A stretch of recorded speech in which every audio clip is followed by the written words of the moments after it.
नमस्कार साथियों, welcome to MCQ series. MCQ series का आज 79th 79वां लेक्चर है। क्वेश्चन नंबर फर्स्ट है, निम्नलिखित युग्मों में कौन सही सुमेलित नहीं है। ठीक है, तो जो ये युग्म दिए हुए हैं ये सभी गणराज्यों का युग्म है। ठीक है, गणराज्य और उनसे संबंधित क्षेत्र। ठीक है, तो ए है कपिलवस्तु के साके। ठीक है, जो साके थे वे कपिलवस्तु के थे। ठीक है, ए सही है। बी है रामग्राम के कोलिये। ठीक है, ये भी सही है। ठीक है, बी भी सही है कि रामग्राम के कोलिये। ठीक है, अलकप, तो ये अलकप कालाम ये पेयर गलत है। केस पुत्र के कालाम होने चाहिए। ठीक है, या फिर अलकप के बुली होने चाहिए। ठीक है, तो ये जो कालाम थे वे थे केस पुत्र के, और केस पुत्र के थे कालाम, और अलकप के थे बुली। अलकप के थे बुली। ठीक है, कुशीनगर के मल्ल ये सही है। कुशीनगर के मल्ल कुशीनगर के थे, और पावा के भी थे मल्ल, पावा के मल्ल। ठीक है, तो इसमें सी ऑप्शन सही हो जाएगा। ये गलत पेयर है, ये सी वाला गलत पेयर है। केस पुत्र के कालाम और अलकप के बुली। ठीक है, बुद्ध काल में गंगा घाटी में कई गणराज्यों के अस्तित्व के प्रमाण मिलते हैं। इनमें कौन कौन से प्रमुख है? इनमें प्रमुख है कपिलवस्तु के साके, सुमसुमार पर्वत के भग, अलकप के बुली, केसपुत्र के कलाम, रामग्राम के कोलिये,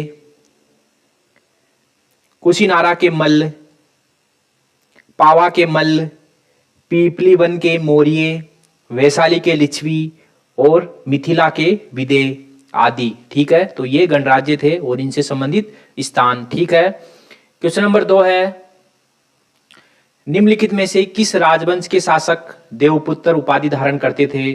तो देवपुत्र की उपाधि धारण करते थे कुषाण वंश के शासक। कुषाण वंश के शासक देवपुत्र की उपाधि धारण करते थे। ठीक है, देवपुत्र की उपाधि से यह सूचित होता था कि वे अपनी देवीय उत्पत्ति में विश्वास रखते थे। वे अपनी देवीय उत्पत्ति में विश्वास रखते थे। ऐसा माना जाता है कि संभवतः चीनी सम्राटों को अनुकरण करते हुए उन्होंने देवपुत्र की उपाधि धारण करना आरंभ किया, क्योंकि चीनी सम्राट भी स्वयं को स्वर्गपुत्र कहते थे। कनिष्क के लेखों में उसको महाराजाधिराज देवपुत्र कहा गया है। क्या कहा गया है? महाराजाधिराज देवपुत्र। ठीक है, समुद्रगुप्त का जो प्रयाग प्रशस्ति है उसमें कुषाणों के लिए देवपुत्र शाहानुशाही प्रयुक्त हुआ है। ठीक है, क्वेश्चन नंबर 3 है, निम्नलिखित में से किसे 4 अश्वमेध यज्ञ करने का श्रेय दिया गया है? तो 4 अश्वमेध यज्ञ करने का श्रेय जाता है वाकाटक शासक प्रवरसेन प्रथम को।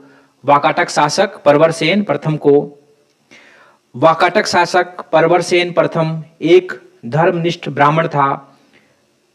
ठीक है, जिसने 4 अश्वमेध यज्ञ तथा एक वाजपेय यज्ञ के अतिरिक्त अन्य अनेक वैदिक यज्ञों का अनुष्ठान किया था। प्रवरसेन प्रथम वाकाटक वंश का अकेला ऐसा शासक था जिसने सम्राट की उपाधि ली थी। प्रवरसेन प्रथम का शासनकाल वाकाटक शक्ति के चरम उत्कर्ष को व्यक्त करता है। वाकाटकों ने 3वीं से 5वीं शताब्दी तक शासन किया था। ठीक है, पुष्यमित्र शुंग वंश का शासक था और शुंग वंश का जो है संस्थापक भी था। समुद्रगुप्त जो है गुप्त वंश का शासक था। इसने विस्तारवादी नीति को जो है अपनाया था। ठीक है, क्वेश्चन नंबर 4 है, पर्णदत्त को किसने सौराष्ट्र का प्रांतपति बनाया? पर्णदत्त को किसने सौराष्ट्र का प्रांतपति बनाया, तो ये थे गुप्त वंश के शासक स्कंदगुप्त। स्कंदगुप्त ने पर्णदत्त को सौराष्ट्र का प्रांतपति बनाया, गवर्नर बनाया। ठीक है, ठीक है, और ये जानकारी हमको जूनागढ़ अभिलेख से प्राप्त होती है। ठीक है, इसके अलावा चंद्रगुप्त मौर्य का जो गवर्नर था सौराष्ट्र में, तो चंद्रगुप्त मौर्य का जो गवर्नर था पुष्यगुप्त। ठीक है, ठीक है, रुद्रदामन का गवर्नर था सौराष्ट्र में सुविशाख। अशोक का गवर्नर था तुषास्प सौराष्ट्र में। ठीक है, ये जो चारों गवर्नरों का जिक्र इसलिए आया है कि इन चारों गवर्नरों के नेतृत्व में ही जो है सुदर्शन झील का जो है पुनर्निर्माण करवाया गया था, जबकि जो चंद्रगुप्त मौर्य है उसके गवर्नर पुष्यगुप्त के नेतृत्व में सुदर्शन झील का निर्माण करवाया गया था। बाकी स्कंदगुप्त, रुद्रदमन और अशोक के जो गवर्नर है उनके नेतृत्व में सुदर्शन झील का जो है जीर्णोद्धार हुआ था। ठीक है, क्वेश्चन नंबर फिफ्थ है निम्नलिखित में से कौन सा युग्म सही सुमेलित नहीं है? रोंग पेयर हमको चूज करना है। तो नागानंद जो है हर्ष का नाटक है। ठीक है, सही है। मुद्रा राक्षस विशाख दत्त का नाटक है, सही है। मृषकटिकम सुदरक का नाटक है, सही है। रत्नावली भी हर्ष का नाटक है, राजशेखर का नाटक नहीं है। ये भी हर्ष का नाटक है। हर्ष ने 3 नाटक लिखे थे, रत्नावली, नागानंद और प्रियदर्शिका। ठीक है, ये तीनों हर्ष के नाटक थे। ठीक है, तो डी ऑप्शन सही हो जाएगा। ऐसा माना जाता है कि हर्ष ने धावक नामक एक कवि थे, उसको उपहार देकर जो है ये तीनों रचनाएं लिखवाई थी, यानी कि घोस्ट राइटर के रूप में जो ये रचनाएं धावक ने लिखी थी हर्ष के लिए। कौन कौन सी? रत्नावली, नागानंद और प्रियदर्शिका। ठीक है, चलते हैं अगले क्वेश्चन की तरफ। क्वेश्चन नंबर 6 है किसके काल में गंगई कोंड चोलपुरम चोल साम्राज्य की राजधानी बनी? ठीक है, तो ये थे राजेंद्र प्रथम के काल में गंगई कोंड चोलपुरम चोल साम्राज्य की राजधानी बनी। ठीक है, राजेंद्र प्रथम ने बंगाल के पाल शासक महिपाल को पराजित किया था। गंगा घाटी के अभियान की सफलता के उपलक्ष्य में उसने गंगई कोंड की उपाधि धारण की। ठीक है, तथा उसके उपलक्ष्य में उसने गंगई कोंड चोलपुरम नामक नई राजधानी की स्थापना की, नई राजधानी बसाई। ठीक है, कुलोतुंग प्रथम ने चिदम्बरम मंदिर में स्थापित गोविंदराज विष्णु की मूर्ति को समुद्र में फिकवा दिया था। ठीक है, प्रांतक प्रथम का टाइम पीरियड था लगभग 907 से 955 ईस्वी तक। ठीक है, प्रांतक प्रथम को तकोलम के प्रसिद्ध युद्ध में राष्ट्रकूटों के हाथों पराजय का सामना करना पड़ा था। ठीक है, क्वेश्चन नंबर 7 है कश्मीर के निम्नलिखित शासकों को काल क्रम अनुसार व्यवस्थित कीजिए। ठीक है, पहले हैं अवंती बर्मन। तो अवंती बर्मन उत्पल वंश की स्थापना की थी, अवंती बर्मन ने उत्पल वंश की। ठीक है, और इनका टाइम पीरियड है लगभग 855 ईस्वी से 885 ईस्वी, 855 से 885। ठीक है, ठीक है। दिद्दा तो उत्पल वंश का शासक क्षेमेंद्र गुप्त 950 ईस्वी में गद्दी पर बैठता है। ठीक है, उत्पल वंश का शासक क्षेमेंद्र गुप्त 950 ईस्वी में गद्दी पर बैठता है। ठीक है, और इसका विवाह होता है लोहार वंश की राजकुमारी दिद्दा से। ठीक है, लोहार वंश की राजकुमारी दिद्दा से। ठीक है, क्षेमेंद्र गुप्त के बाद जो कश्मीर की सत्ता है वह व्यवहारिक रूप से रानी दिद्दा के पास चली जाती है और रानी दिद्दा इस पर लगभग 50 वर्षों तक 958 से 1003 तक शासन करती है। 958 से 1003 तक इस पर शासन करती है। ठीक है, जो रानी दिद्दा है वह एक महत्वाकांक्षी शासिका थी। ठीक है, हर्ष लोहार वंश से संबंधित थे और उनकी मृत्यु हुई थी 1101 ईस्वी में। और जो कलहण है जिन्होंने राजतरंगिणी की रचना की थी वह जो है हर्ष के ही दरबारी कवि थे। ठीक है, और जो जयसिंह है, जयसिंह लोहार वंश के अंतिम शासक थे और इनका टाइम पीरियड है 1128 से 1155।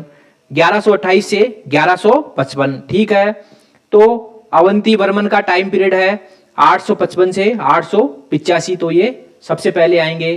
फिर आएंगी दिद्दा, क्योंकि दिद्दा का टाइम पीरियड है 958 से 1003। ठीक है, फिर उसके बाद आएंगे हर्ष, क्योंकि हर्ष की मृत्यु हुई थी 1101 में, तो ये निश्चित रूप से दिद्दा के बाद वाले शासक हैं। ठीक है, 3। और उसके बाद आएंगे जय सिंह, 1 2 3 4। तो इसमें ए ऑप्शन हमारा सही हो जाएगा, ए ऑप्शन इसमें सही हो जाएगा। क्वेश्चन नंबर 8 है, निम्नलिखित में से किसने तुर्कान ए चहलगानी का गठन किया? तो तुर्कान ए चहलगानी का गठन किया था इल्तुतमिश ने, इल्तुतमिश ने। ठीक है, इल्तुतमिश को दिल्ली सल्तनत का वास्तविक शासक भी माना जाता है। ठीक है, इल्तुतमिश ने कुतुबुद्दीन ऐबक के समय के सरदारों पर विश्वास ना करते हुए अपने जो गुलाम थे उन गुलामों में से 40 सरदारों का एक गुट बनाया, जिसको तुर्कान ए चहलगानी कहा, और इसका दूसरा नाम भी था चरगान। ठीक है, तो ये इल्तुतमिश ने बनाया था। ठीक है, और बलबन ने इस तुर्कान ए चहलगानी जो दल था इसको विघटित किया था। ठीक है, क्वेश्चन नंबर 9 है, इतिहासकार सेवेल ने ए फॉरगेटन एम्पायर नामक पुस्तक लिखी, उस साम्राज्य का क्या नाम था? तो ये फॉरगेटन एम्पायर लिखी गई थी विजयनगर साम्राज्य के बारे में। विजयनगर साम्राज्य के बारे में रॉबर्ट सिवेल ने ए फॉरगेटन एम्पायर लिखी। ठीक है, विजयनगर साम्राज्य की जानकारी है इस पुस्तक में। ठीक है, जो रॉबर्ट सिवेल है वह मद्रास